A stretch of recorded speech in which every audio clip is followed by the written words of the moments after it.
Hey folks, Tim with Old School Tips and Techniques. Just shot a group of arrows for you, about 15 yards. If I remember correctly, that's about what the average whitetail deer is killed at every year with a bow and arrow. I know that's definitely got to be the average, or should be the average traditional bows. Closer we keep them, less problems we're going to run into. But when you look at the group, you say, okay, that's not that bad of a group. 15 yards, maybe a 4-inch group, somewhere along those lines. But there's a big difference with each of those arrows. Come a little bit closer, we'll show you.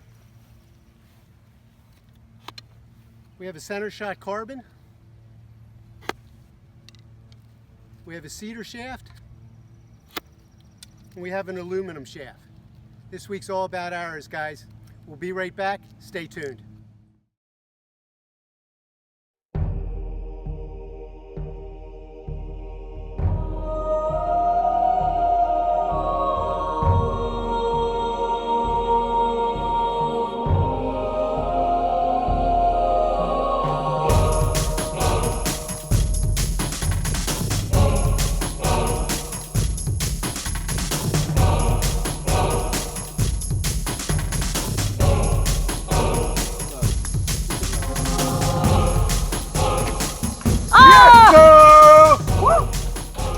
Hey folks, so we're back here with a discussion of a couple of the different types of arrows that are available to us out there these days.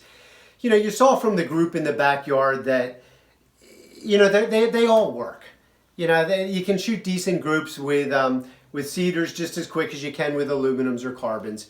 And, you know, the arrows that I shot in the backyard a few minutes ago, you know, they were all matched pretty close to my bow. So, you know, shooting that type of group isn't too difficult at 15 yards. But let's get into this. Let's get into this a little bit as far as, you know, what my thoughts are on the different types, these 3 different choices that we're looking at here, and maybe some of the benefits of them, and maybe some of the hurdles that you're going to have with some that you might not have with others. So, you know, with respect to wood arrows, let's get started, because this is how it all started years ago. And, you know, there's still a huge romance with shooting cedars or pine arrows or fir arrows. You know, a lot of different types of woods out there that people are running through their bows. But and there's still a lot of guys out there that are shooting these, and with good reason.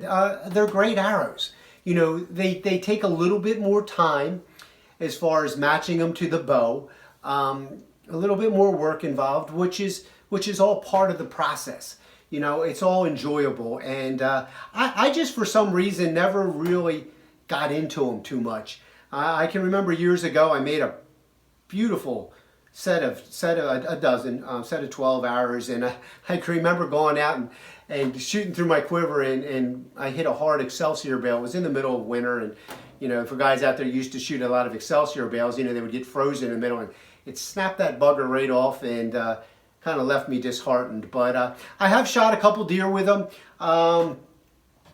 You know, the deer went down as quick as they go down with some of the more modern arrows. So they definitely work. But, you know, what hurdles you have with these that you don't have with aluminum, with carbon, is the fact that it's difficult to find very consistent wood arrows. Now, there are some guys out there that are advertising and selling wood arrows, and you know, they've made a profession of it, and they've got the right tools. And what I'm saying to you is, if you're going to spend the money on a good set of cedar arrows, make sure you get it from somebody that's reliable. Make sure you get it from somebody that's going through and giving you a match set. And when I say match set, you want to make sure, you know, you have a scale, and you put those arrows on the scale, and, you know, maybe they're within 10 grains of each other, or 5 grains of each other. You want to make sure that all those arrows have been put on a spine tester. And, you know, that arrow, if you're shooting a 50-pound bow, that cedar arrow, that pine arrow is going to be matched to your bow. You know, one understanding also, if you buy them full length, when you start cutting them, you know, that spine's getting a little bit stiffer, you know, just as a carbon arrow or an aluminum arrow. You know, you get it shorter, you know, it's going to get a little bit stiffer. So it's important to know that, and it's important to ask a lot of questions when you do go buy these. I just don't want you folks to go to a traditional shoot this summer and see a guy selling a bunch of arrows, and there's a beautiful set of cedar arrows that are all matched, they say, and you get home and they're all over the place. So that's one of my thoughts on cedars. If you're going to build them, you're going to need a nice arrow scale. You're going to need a spine tester. Make sure you dip them in clear, seal them, keep the moisture out so they stay straight. Learn how to straighten them. There's a few products out there that'll help you along the way with straightening them rather than just kind of ironing up and bending them and flexing them back and forth. But they're cool. I mean, wood arrows are cool. I mean, this is where traditional archery started with wood arrows, and it's important that some folks out there, keep that tradition alive, and they still have a good following. That's cool. I like that. Aluminum arrows. I mean, this was the mainstay arrow for so many years, and this was my go-to arrow. This was a 2018, and this is all I would shoot for years. It's just a fantastic. It's not too heavy, the 2018. It's really tough. You could stump shoot with it all day, and that night screw on a broadhead and go out hunting the next morning. It takes a lot to bend them. When you do bend them, there are products out there. I know Lancaster Archery sells an arrow straightener. I believe it's an Apple. And you can get them back to straight pretty good. Once you ding them up pretty good, if you get a little cut in the aluminum, which is possible, you probably want to discard that arrow and move on. But aluminums are great. They're very easy to work with. They're very inexpensive. If you're just looking to get into traditional archery, you're watching this video, I'd recommend aluminum. They're not quite as pricey as carbons are, but they're very reliable, very inexpensive, and definitely a good choice.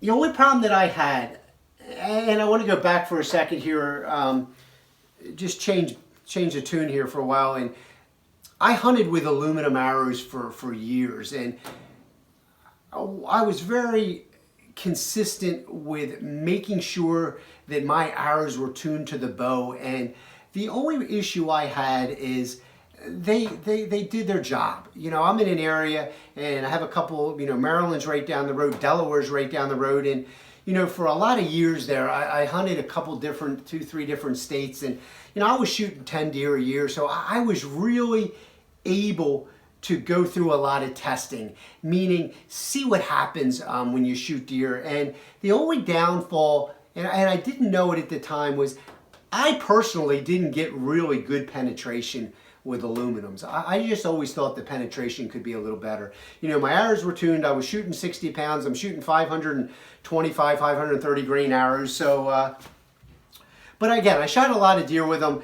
They did work. And then all of a sudden, carbons came on the market. And, for those of you that are only been shooting these bows or shooting carbons out of traditional bows for the last few years, you could not buy carbon arrows 12, 15 years ago for traditional bows. They were all way too stiff. They were just a nightmare trying to get them tuned out of a traditional bow. You had to either be shooting a 70-pound bow or leave that arrow as long as possible, or put a lot of weight up in the tip to try to get that arrow to spine correctly, to get that arrow to bear shaft and to tune to your bow. But about 8-10 years ago, manufacturers started coming out with 500 spined arrows. I still can remember, I believe it was Heritage 150 is one of the arrows that come to mind, a Carbon Express arrow that I jumped on right away. And one of the reasons why I jumped on, I can remember being at the Baltimore Bowman shoot. This is a long time ago, and Ron LeClaire was there, and he was there with John McCutcheon. John was the guy that made the Griffin longbows and also made the Shrew longbows for Ron.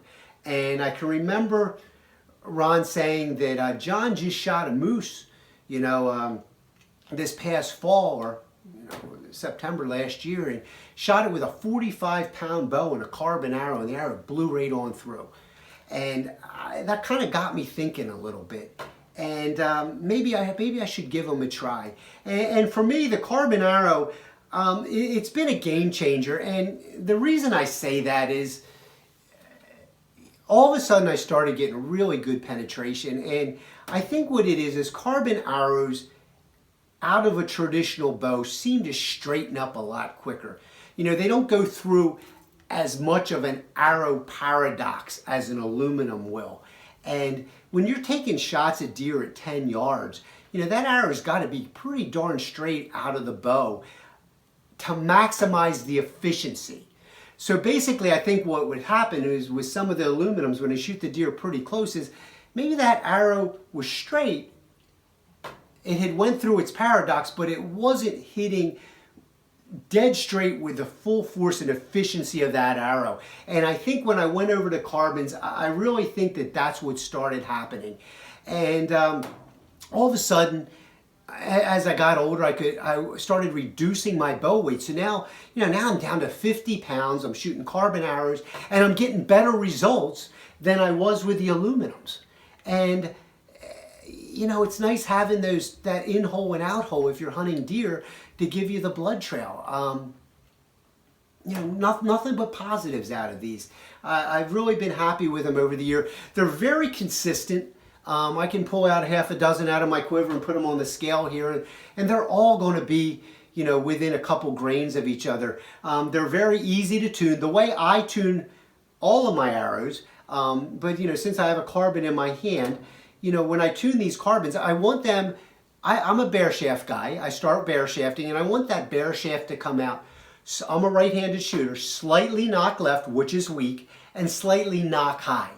And the reason I do that is because when we put the cap wrap on or we put the fletching on, you know, we're adding weight to the tail end of that arrow, which is going to take that arrow that's coming out slightly weak, slightly knock high, and move it straight. You know, it's going to move it right over to where it needs to be.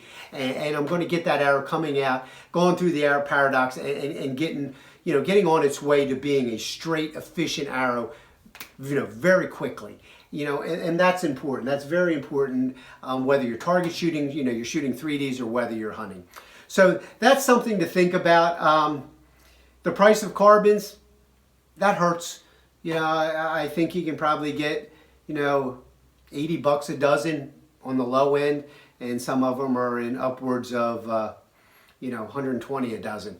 You know, but the one thing I want you guys to understand is, you know, when you're shooting traditional bows, you can stop at the local garage sale tomorrow and pick up a piece of crap bow, you know, a bow that's just not that nice. And if you come home and spend enough time getting the arrow tuned, this is what shoots the target. This is what shoots the deer. This is the most important part of your traditional archery, of any archery equipment, is the arrow.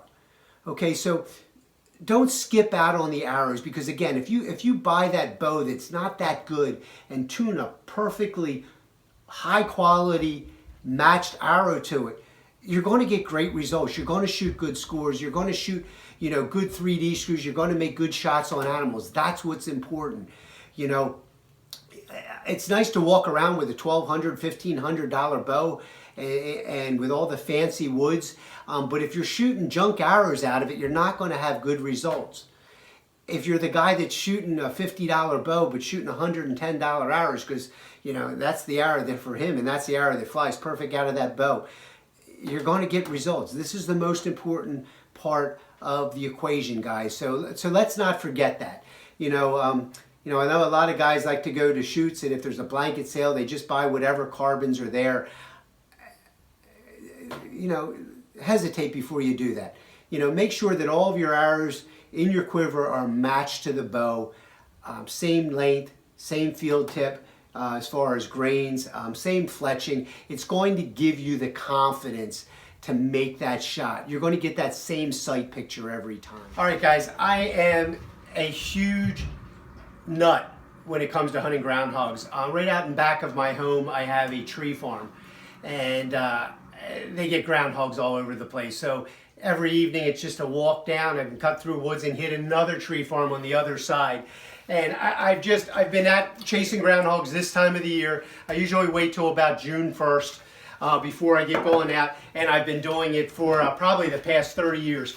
But this is, without question, the very best setup that you can find for groundhogs. Now, one of the concerns that we have with groundhogs is the higher grass, farm fields, bean fields, the edge of bean fields, the edge of alfalfa fields. We can't be leaving our arrows in farmers' fields. It just can't happen. And for years I had a problem with that. You know, you shoot at the groundhog, the arrow buries under, either that or maybe it ricochets up and it goes halfway down the field, we lose it. And fortunately, I never had a problem with the farmers, and most of the farmers where I hunt, and even the tree farm guy in the back, he knows the steps that I take, you know, to prevent this from happening. So here's a couple of my setups for groundhogs, and I'm going to have my son come in a little bit closer, and I want to show you these. But these are two of my favorite setups for groundhogs. If you're going to be shooting a 2-blade arrow, this little doodad here, which is kind of like a judo point, I use this a lot if I'm going to shoot 2 blades, and it works exceptionally well with aluminums. You put it right in back of the broadhead, and what happens is when you hit grass, it slides up the shaft and it stands the arrow right back up. So absolutely awesome. If you hit a groundhog, say you put a great shot on one, it allows the arrow to still penetrate and slide up. Now, what I usually do if I shoot a groundhog with it and it slides up, I just unscrew the broadhead, slide it out of the groundhog, put it back on, and we're back in business, and we're back, hit it with a file a couple times. Again, always important to shoot, if we're shooting animals, we shoot something sharp. Okay, so carry a file with you guys. If you shoot a couple or shoot one in the dirt, make sure you hit it with a file. It's all about ethics. The other thing I found, if you're just not into the sliders, snuffer broadheads are just fantastic. For some reason, they don't bury under the grass quite so bad as a 2-blade. So this is my setup. I love snuffers, and the reason being is, groundhogs are smaller objects, and if you hit a groundhog with a snuffer, chances are it's usually a pretty darn good shot. It's a big broadhead, it leaves a big hole, and you don't have too many incidences where you're going to lose them in the field. So that's just a couple notes I wanted to bring to the table for you guys out there that are chasing groundhogs and maybe losing a few arrows here and there, or wondering, hey, you guys that hunt groundhogs, what do you use? You want to get into it. It's a great time. You get out in the evening, you take a walk. A lot of times what I do is I know where the holes are. I'll make a big loop. If I don't catch one then, I'll work myself all the way around the tree farm. Half an hour later, I'll come back at the hole from a different angle, and a lot of times I'll catch them back out. As a matter of fact, I got one the other night. He saw me. I made a big loop, and half an hour later, he's hitting halfway out of his hole looking where I was, prior that night, and ended up coming right up behind him and giving me a real close shot at him. So there you have it. Good luck. Thanks for checking in. If you like what I'm bringing to you, hit the like button. Really appreciate it. Comment section is open. Always appreciate your comments. Have a great day. We'll catch up with you next time. Later.